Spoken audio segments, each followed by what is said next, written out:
the Dwelf. When people say some animals are so ugly they're cute, they must be talking about the Dwelf. They're like cats from Mars. People out there would look at a Dwelf and say, oh my gosh, super cute, but also a little scary. You've got to love this breed to love the look of this breed. This odd-looking breed's name is derived from its dwarf stature and elf-like features, resulting in the name Dwelf. You see the cat makes perfect sense because they're a really small cat. And like its hybrid name, this cat is a mix of breeds. The Munchkin, American Curl, and Sphinx were combined to give this cat its distinctive look. But it's the Sphinx lineage that provides the most prominent feature, its coat, or lack thereof. In fact, they're not strictly hairless. They've got like peach fuzz on them. It's said to feel like suede. And this cat has a very rare feature. While most cats have pointed ears, the Dwelf's ears are curled. The curly ears, the elfish ears, after the mythical character, the elf, gives them that sort of comical appearance. The hallmark of all dwarf breeds is short legs. And like most dwarf cats, the Dwelf's hind legs are slightly longer than the forelegs. The short legs in the Dwelf come from the Munchkin, that dwarfism, which gives them shorter legs and a longer body. And this low-lying cat is one tiny breed. An adult Dwelf typically weighs 4 pounds, or just less than half the size of a standard cat. One of the really striking things about the Dwelf is they're not only small, they're very small. It's almost kitten-sized. There are some who say Dwelfs have the personality of a dog, and that's just their way of saying that they're very social, they love interaction with people, so they really do make a lovely family pet. But this loving pet is not without controversy. Some question the ethics of breeding these petite felines. A good responsible breeder will do a very thorough screening of the breeding pair, of the mother and father, and breed them responsibly. And if they see they're getting a bad result, they will stop. As with any cat, you need to make sure that when you're choosing a Dwelf that you find yourself a breeder who really considers the cat's health to be of utmost importance.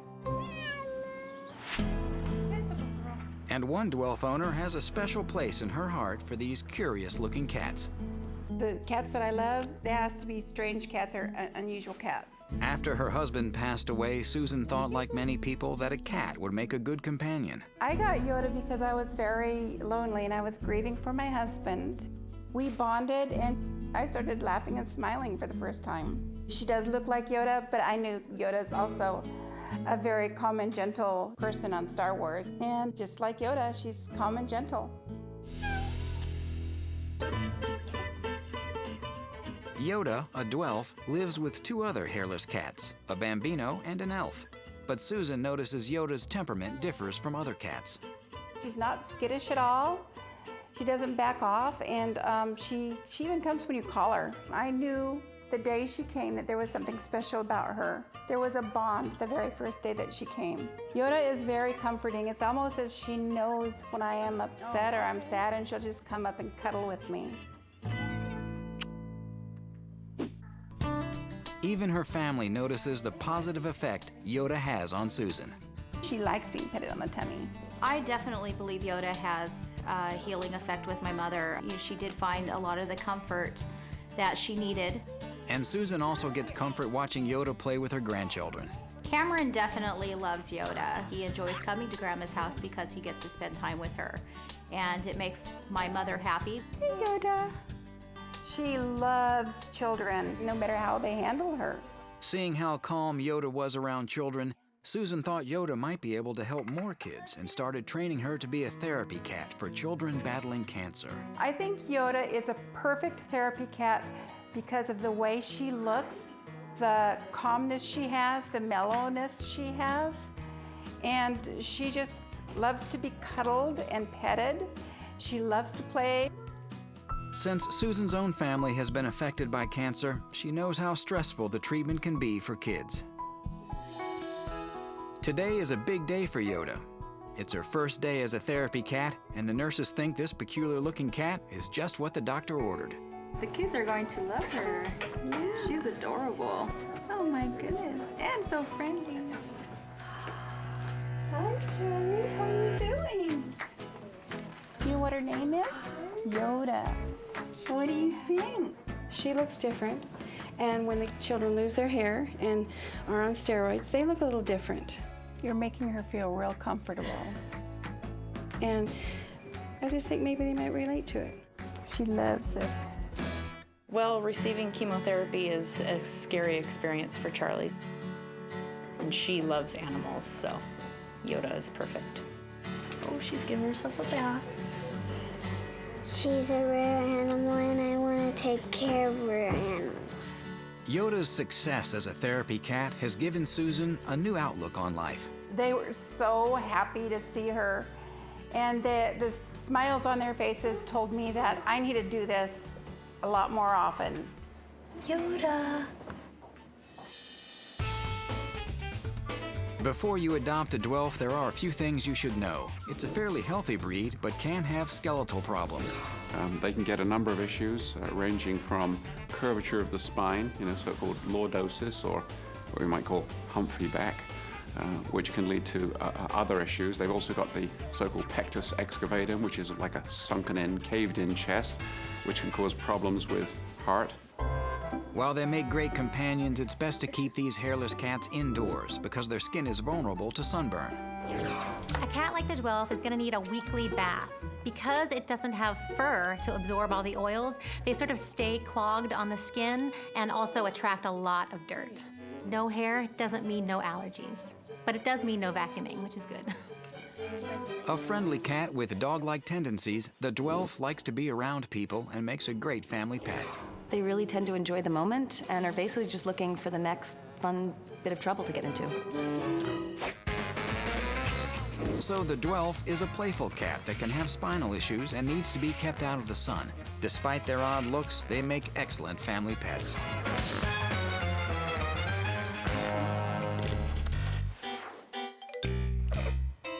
Cats. They can be cute and cuddly, and sometimes devilish. These felines are known as Klepto Cats, and they patrol our streets looking for tidbits to bring home. It's like the kitty cat mafia. They have like a whole little plan. They're going out to the neighbors, getting stuff, bringing it back. So what is a Klepto Cat exactly? Well, here's the definition.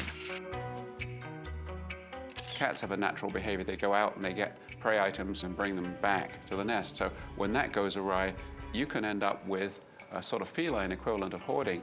Being a klepto cat is not a sickness. Is it weird? Yeah. So then, why do they do it? When a cat fixates on a particular item, there could be an obsessive or compulsive component to the behavior. For years, Klepto Cat larceny was shrouded in darkness. But with modern technology, we are catching them and finding out just how nefarious these felines can be. One of the most famous Klepto Cats is Dusty from San Mateo, California. He's the cat with a fetish for, well, pretty much everything. He's collected towels, sponges, a dinosaur, even underwear. And we're not talking about just a few items. Dusty's secret stash adds up to over 600 stolen goodies. John Fulton, host of Must Love Cats, helped catch Dusty red-handed. No one had ever gotten footage of Dusty taking anything. So John set up an infrared camera, and voila. Is that your bra? That's not your bra. No, not mine. Okay. That's a big old bra for that cat. It's like triple D. I love this cat, Dusty, but what is he doing with a bra? But Dusty's just the tip of the iceberg. There are more kleptos out there. There's Jack in Idaho, who likes to steal sweatshirts. Houdini from Seattle, who steals gloves. Willow in New York likes to burglarize during the daytime. Sammy in Willowbridge, Texas, stole an entire throw rug. And Midnight in Simi Valley, California, ran off with a wrapped Christmas gift. And it's not just a US cat epidemic. Kleptos are stealing all over the world. Frankie, the black tomcat from Swindon, England, has a soft spot for soft animal toys. Somebody's bought all these toys for their pet, and they don't have any. They're all here. But Frankie has quite a stash. Basically, he goes out for a prowl and comes back through his cat door and plops his toys down. Then there's Speedy from Switzerland. He was also bored catching mice. For over 3 years, he has been combing the neighborhood and has brought back over 100 items. His owners have even posted signs warning neighbors. But Speedy's tastes are changing. He now favors underwear. Maybe it's time to get that cat burglar some counseling. Don't be alarmed. This is not a wild bobcat. This is a Pixie-Bob. I think the Pixie-Bob in general looks like a wild bobcat just rolled into your yard. And it has kind of a fierce look about it, but it's not fierce at all. In fact, Travis Barker of the rock band Blink-182 adopted 2 of these affectionate felines. Many of these kittens with a bobcat appearance don't just use their paws like feet, but like hands. Almost 50% of Pixie-Bobs are polydactyl, which means they have extra toes. The average cat has 5 toes on the front feet and 4 toes on the back. With a polydactyl cat, they can have up to 7 toes per foot, a total of 28 toes. This extra-toed feature goes way back in the Pixie-Bob's bloodline. The first member of the breed was polydactyl, and that trait has been passed down. And so has their love of water. Some say this fascination with H2O can be attributed to their supposed wild nature, or their dog-like personality. The Pixie-Bob is essentially a dog in a cat suit. They like to be walked on leash, and they also tend to be the type of cat that greet you at the front door when you arrive home. So how did these cool cats come to be? In 1985, a Pacific Coast breeder purchased a large barn cat with a bobbed tail and extra toes. It was mated with a neighbor's wild-looking spotted cat. The result was Pixie, a female cat with a distinctive wild appearance reminiscent of a bobcat, hence the name Pixie-Bob. Today's Pixie-Bobs have more than a few things in common with the North American bobcat, starting with their bobbed tail. They have a shortened tail, anywhere from 1 to 6 inches. And whether short or long-haired, these guys sport a thick double coat that ranges from tawny to ruddy brown, complete with muted spots. Here's where it gets really interesting. Pixie-Bobs carry a primordial pouch that is lighter in coloring than the rest of the cat. This feature is normally seen in wildcats and allows flexibility in the stomach to store food after a large kill. The Pixie-Bob forms very strong bonds with their owners. These are wonderful, outgoing cats that really like being involved with the family. And 6-month-old Tracker is no exception. He lives with his owners, Linda and Roy Martini, on their 70-acre ranch in Sandia, Texas. And there is nowhere he wouldn't go to be with his family. Tracker got his name, obviously, because he is the polydactyl with those big feet. And I made the comment to Linda, I said, I bet you he can do some tracking, and that's where he picked up the name Tracker. And he holds true to his name, because Tracker is always right there with Linda, Roy, and their 3 grandchildren. The bond I have with Tracker is trust. So no matter what we're doing, he seems to go along with it. Whether Tracker is indoors playing with the grandkids or outdoors cruising on the golf cart, this faithful feline is always eager to come along for the ride. Linda and Roy keep Tracker on a harness and leash, allowing him to safely explore the outdoors. Pixie-Bob has always been called the little dogs in disguise because they do walk on a leash. But Linda and Roy couldn't have imagined how far Tracker would go just to be with them. Gonna go fishing, Tracker? Yes, that's right. Tracker is all aboard for the family fishing trip.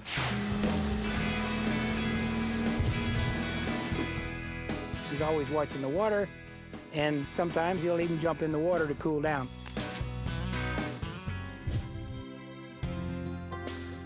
When they realized Tracker's love for water knew no bounds, the Martini family took it one step further, inviting this precocious Pixie-Bob on a more extreme water adventure. Inner tubing on the Como River. Today is a typical summer day on the water for many, but for Tracker, it's a special event. Though Tracker isn't much of a swimmer, he takes to the tubes like a pro and quickly starts to soak in his beautiful surroundings in the comfort of Linda's lap. You see a lot of dogs floating up down the river and all that, but that old cat just takes over the river. People swim over to talk to us and check us out. Other tubers can't help but take notice of this laid-back kitty. You are so skinny. I can't believe you like the water. He's got extra toes. Extra toes. Yeah.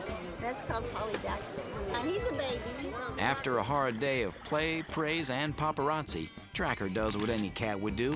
He takes a bath. Tracker has proven to be one fearless water cat. It looks like there isn't any length to which this devoted kitty wouldn't go in order to spend quality time with his family.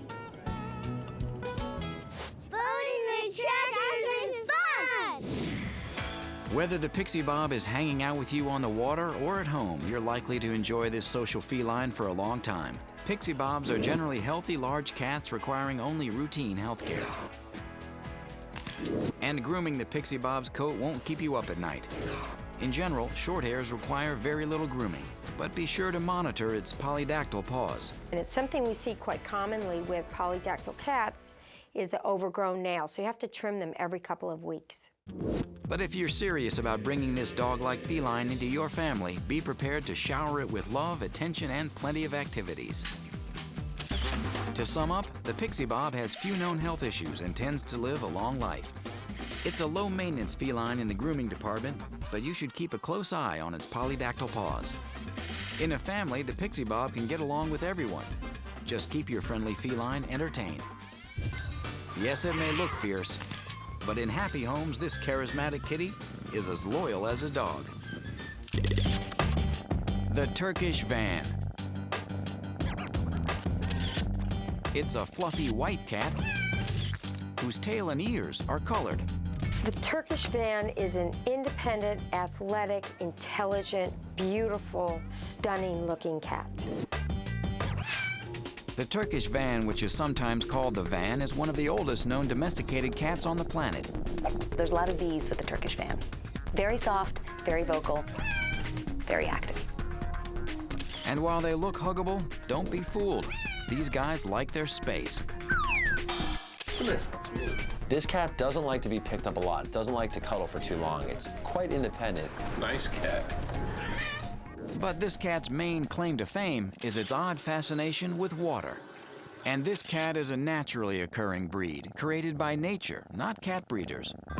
I think it's always interesting when a type of animal develops on its own. You have to question, why did that happen? What about the environment? So where did this cat originally come from? Well, it didn't hit American soil until 1982 and is still a very rare breed in the US. However, it's no newbie kitty. It's an ancient cat. It originated in the rugged Lake Van region of Turkey. Turkish Van is considered a regional treasure.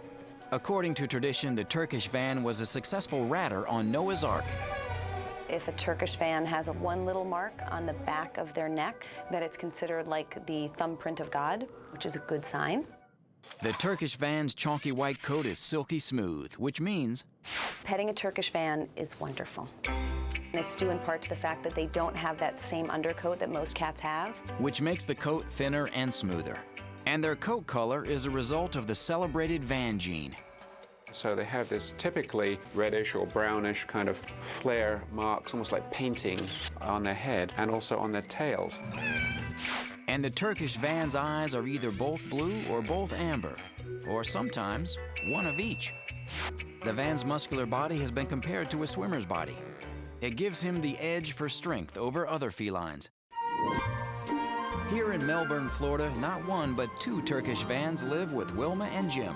And these Vans have a pretty nice life. Would you like to sit around on the edge of the pool, or would you rather go hide in the dirt? They're a man-cat all the way. They may look a little girly, but they certainly aren't girly in their attitude.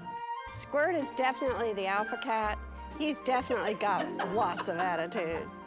Browser, on the other hand, he is a little bit cantankerous. I call him Bruiser on occasion.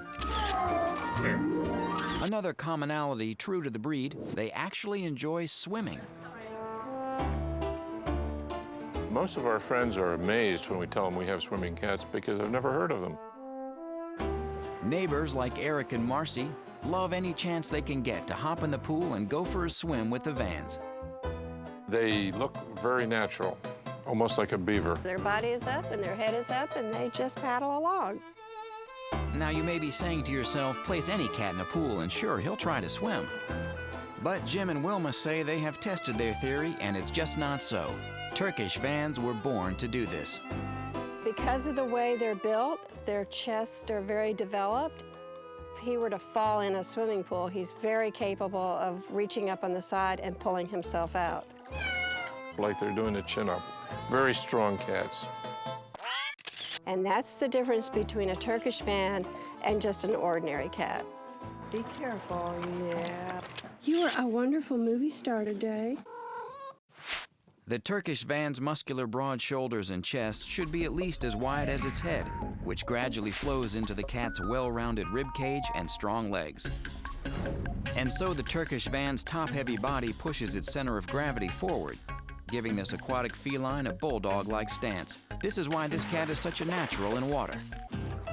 Oh, and in case you're wondering, cats don't do the breaststroke.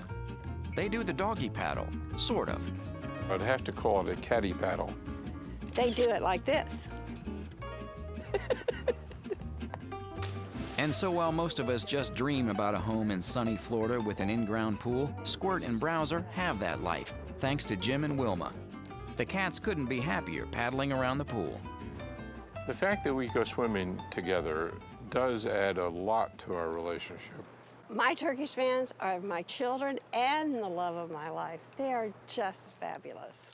You're a great swimmer. You're a big boy. Turkish Vans are stable, sturdy cats with good, healthy genes. Yes, they generally are very, very healthy. Although they do suffer from obesity, so you have to be careful that you don't overfeed them. As for grooming, this so-called wash-and-wear cat needs attention. Cashmere coat will actually tangle if they're not combed on a regular basis. And they make a great pet for families with older kids. The Turkish Van is not good with small children because of their heritage. They're hunters. So the bottom line is, Turkish Vans are very healthy cats but are susceptible to obesity. Their coats need a weekly brushing. And because they're independent cats, they're best suited to live with loving adults. If you have a Turkish Van, you need to be extra careful to make sure that they're not turning on the faucets or flushing the toilets when you leave. Oh yeah, they really do play with like faucets and it's funny.